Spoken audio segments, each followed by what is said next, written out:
Aloha and welcome back to the channel.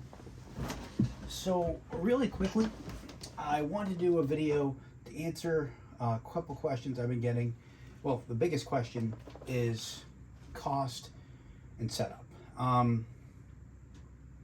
It's a fairly complete setup, top down. It does a lot of what you would expect, a full simulator to do. I really don't have to go into the game itself, other than the little quirks of having to get to controls outside of Microsoft Flight Simulator. So without further ado, I'll get into the cost, and I'll start top down, forward to aft. Top, we'll get to our monitors. The front monitor, I hesitated to even include in the cost because I've had this monitor for 6.5, almost 7 years. I bought this in December of 2016. This is a 4K Sony. Still looks good to this day. 6.5 years old, and it was sitting fairly unused. We never touched it, so I figured why not, put it to good use, and I kind of absconded with it for my own reasons. These monitors off to the sides, or these 55-inch TVs. These are 55-inch Vizios. They're an E-series, and they are the lowest, most inexpensive 55-inch 4K that Vizio makes. I got these on sale for $225 a piece out the door. Now, these do look good, and if this monitor ever, or if this TV ever goes, I'm going to replace it with one of the Vizio, with a new Vizio. So I'm just going to estimate the cost of the Vizios in as the cost of that front monitor. So all three at $225 a piece, we're at what, $675. Okay, so $675 for the monitors. But as we come down, now I'm not even going to talk about the Whiskey Compass. Why? Because I 3D printed it. I made this guy. The cost is plastic, and this is a fraction of a single roll. So maybe that's 50 cents worth of plastic, maybe. And there's a servo motor in there. You get 5 of them in a pack. I'm going to count that as just like miscellaneous electronics, and we'll get to that. But as we come down towards the center console, the comm panel, the radio, and then we get to autopilot. These are from Prop Wash. These were $129 each. So you figure $130 round up. So that's $390 for each of the Prop Wash panels. Then we come down and we look at the GNS 530 is from Flight Sim Builder. Now these have gone up in price since I bought mine. This was $250 when I bought it. So $390 for these total, and this is $250. I'm again not going to count this transponder because I built this transponder. So we'll go over this way, and you can see there's a screen behind here. That screen is from a company called UPerfect. It's a 15.6-inch touchscreen. I got it refurbished on eBay. It was factory refurbished, and I paid $80 with free shipping. You can still find them on there, and there's different makes and models of their 15.6-inch. There are some with connectors on the side. There's some with connectors on the back. This particular model has connectors on the side, which made it very difficult to massage into this area. So behind there, I had to finagle a few things. But that's $80 back there. Then you get to my Logitech FIP gauges. Now, if you're in this hobby, you've probably seen the FIP gauges.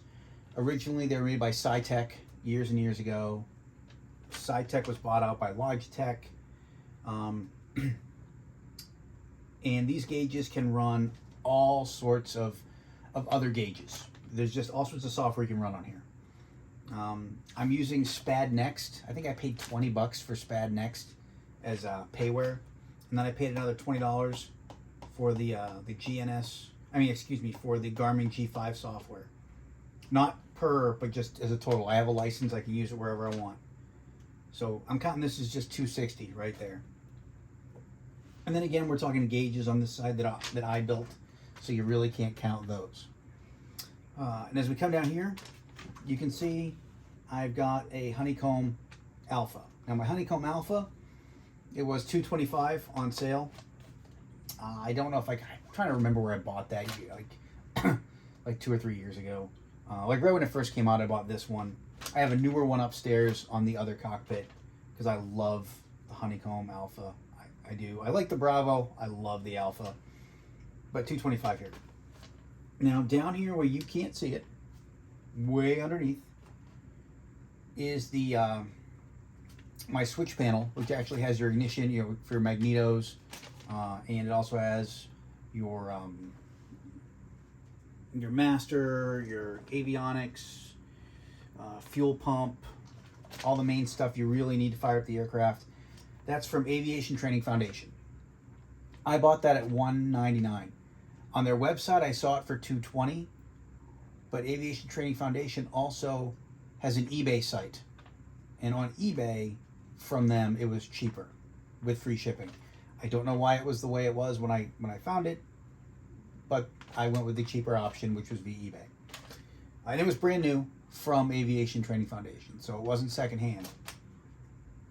As we come over, we slowly move our way this way here.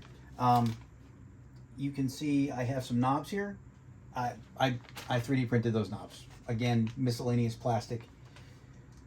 And our throttle. This throttle assembly here, again, I made. The metal in the actual shaft of the throttle in the mix, they're metal straws. I bought a pack of like 20 metal straws for $3 or $4 on Amazon, and I just used a set of cutters to cut them to the length I wanted, and I 3D printed every other piece. And connected to the throttles is a linear potentiometer. It's a linear 10K potentiometer. So I built that part there. Now we get over to wing flaps. Again, my wing flaps are from Aviation Training Foundation. Kinda. I have to say kinda. They sold me the whole module, which was just flaps with no indication. When I put it in, I could lower my flaps incrementally, but when I used their software and I went to raise, it raised the flaps entirely, not incrementally. So flaps went 100% up when I just went up one notch of flaps. So I could go from full flaps to 20, and it didn't matter. Flaps were just fully retracting. And then the connector, which it was a micro USB A, I believe, snapped off. So I just took their switch, their 4-position switch, and I wired it in to one of my Arduinos, and I used a simple servo, and I made my own flaps from their pieces parts. As we come down and we get to the trim wheel, again, that's one I made. I had purchased one from someone else. It did not work for me. It just didn't work, so I decided to just take that out of the cockpit entirely. I 3D printed my own, and it works like a champ.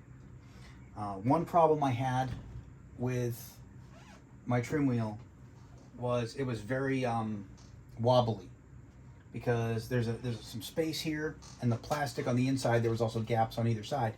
So what I did, and I mentioned it in one video, but I took felt pads that you would use on the bottom of furniture to protect hardwood floors, and I cut them so there's like a circular hole in the middle, and I put that on either side of the trim wheel. So now there's felt in there, but there's enough puffiness that it pushes against the plastic on either side, so it holds the trim wheel fairly firm. So it doesn't bounce back and forth. It feels pretty decent. And then we go down to the Aviation Training Foundation fuel selector.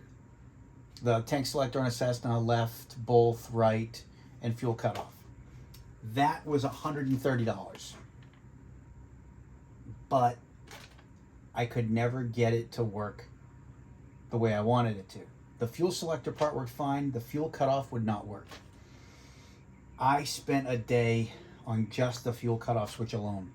So what I did was I disconnected the switches on their assembly from the microcontroller that comes with it, and I wired them into one of my Arduinos, and from there I just programmed the Arduino, and now it works perfect. So basically I paid for their fancy looking plastic that looks just like an aircraft, but I'm using my own wiring and I'm using my own Arduinos to control my fuel tank select. If I did have to go back and do it again, I would have saved $70 here, because the Aviation Training Foundation flap switch is about $70, and their fuel selector panel is about $130. I would have saved that money. I would have built them myself. And down there on the floor, I almost said deck, is the Logitech rudder pedals. I'm sure you've all seen Logitech rudder pedals. I think I bought them for about 120 bucks. I have little notes here just so I didn't forget anything. But then we get into like the miscellaneous stuff. So miscellaneous wood that you see around you, I would say maybe 50 bucks of miscellaneous wood. And I have this fake material here. It's like a fake leather that you can just get on Amazon. I have probably about 30 bucks worth of it in here. My Arduinos, they're about 20 bucks a piece, and I have 7 of them. So we're about 140 on Arduinos. And then when we get to wiring, switches, encoders, because these here are just rotary encoders. You can see simple rotary encoders doing that for me. If you look here, simple rotary encoder. I have 4 rotary encoders, but I also have a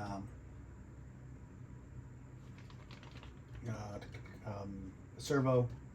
I have servos over here as well. I have 8 of them over here.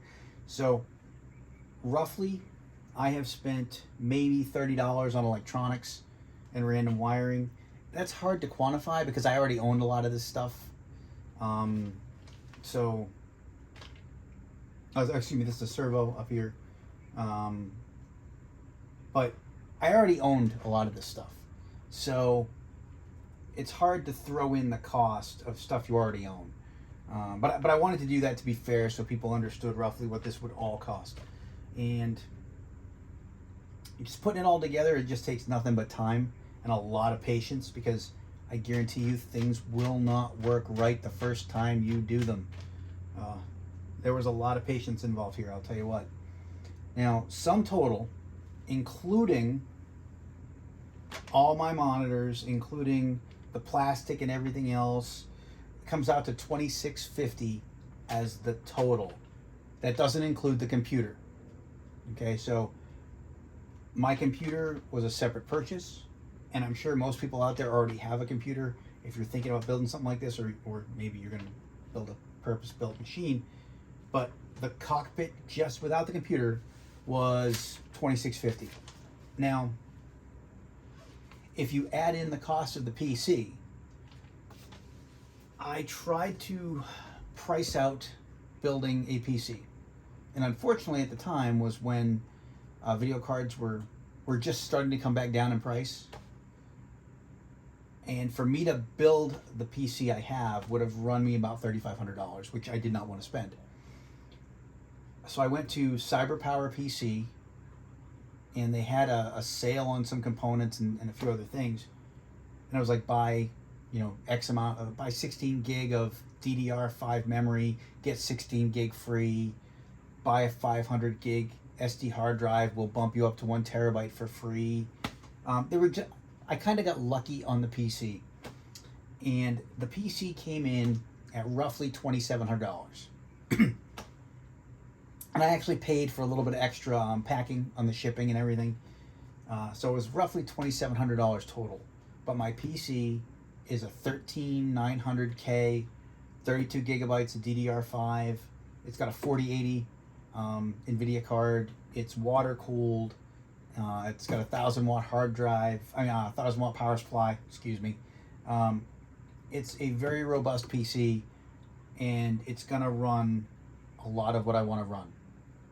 So, sum total, everything together, we're talking roughly $5,350 to $5,400. Depending on if you want to add in a little fudge factor for some of the components that I had to build and whatnot. But this all here, this was plywood. So if you're wondering about the aesthetics of it, this is plywood. This is a reinforced plastic here that you buy like 5 sheets on Amazon for like $20. And I included that in my miscellaneous stuff. And it's covered with that fake leather that I already talked about. This down here is, again, it's more bits of plywood up here as well. I'm sitting on a platform made of 2x4s that I again counted in the miscellaneous wood. So I'm roughly in, my all-in is about $5,400-ish, but the price was a little less. That would be the price if you built it yourself right now using what I'm showing you. Just remember, the monitor I already had, and a lot of the electronics I had. So, in the FIP gauges, these were $260, $130 each. I've had these FIP gauges for about 4.5 to 5 years, so I just reused them. I bought this Alpha way before this Cockpit. So what I probably spent on the Cockpit was probably on the order of $750 to $800 less for everything else. So I probably spent just under $2,000 and used pieces I had. But to start on this project from scratch, if you have nothing now, you're going to spend about $2,600 to $2,700 on the Cockpit, and you're going to spend, if you get a computer like mine, you're going to spend another $2,700. I hope that answers some questions on the cost associated, but it doesn't have to be as expensive as it seems. If I were willing to dumb down my settings on here, I could easily fly this on a less expensive PC. I could easily break out my old flight sim computer that I just got up and running, which is it's a 3080 Ti with a Ryzen R7. Not a bad computer at all. It's still very, very good. The power supply died on it. I think I mentioned that in another video. And I just got that back up and running. So I could throw that back on here if I'm willing to dumb down my graphics card, excuse me. If I'm willing to dumb it down, I could put that on here. And that computer I built for, I think at the time it was like $1,600, $1,650 or so I built that computer for. So that would have knocked the price down to, instead of being $50, we would have been at about $4,200, $4,300. The Cockpit would have been more expensive than the computer. So it all really depends on you and what you want. Now I'm not a real pilot. This is my fun. This is my calm. This is what relaxes me at the end of a long day, and I have a lot of fun with it. I do want to be a pilot. I do want to finish ground school. I just started, but long term, this is just kind of how I relax. So I put a lot into it because this is one of my only hobbies. I have a few hobbies. This is the main one. But there's not much to it other than, figuring out what you want, what you need, I'll say, for you. And there are easier ways to do cockpits than this. And I'm actually going to do another video on that very shortly. And after I cut this off, I'll probably film a video in the other room. But yeah, total cost all in between $5,300 and $5,400. And now I'm shooting this video in November, so we've got Black Friday sales coming up. We've got all sorts of sales events. You can probably find deals on these monitors or these TVs to get them under 200. I have no doubt you can find pieces, parts cheaper than I did. And I wish you best of luck, by the way. And I'd love to see if anybody is building their own cockpit. I would love to see pictures. I love just seeing how other people build things. And it was watching what other people did that really inspired me to kind of get into building to this level of detail. But yeah, if anybody has any other questions, comments, concerns, throw them down below. I will attack them as I can. I had one question that I'm probably gonna do another video on right after this, and that was on my monitor setup or my TV setup. So I'm probably gonna do another video just on the TV setup alone here shortly. But thanks for watching. Thanks for sticking with me through all the pain and heartache of these builds. And take care, stay safe, and as always, happy flying out there.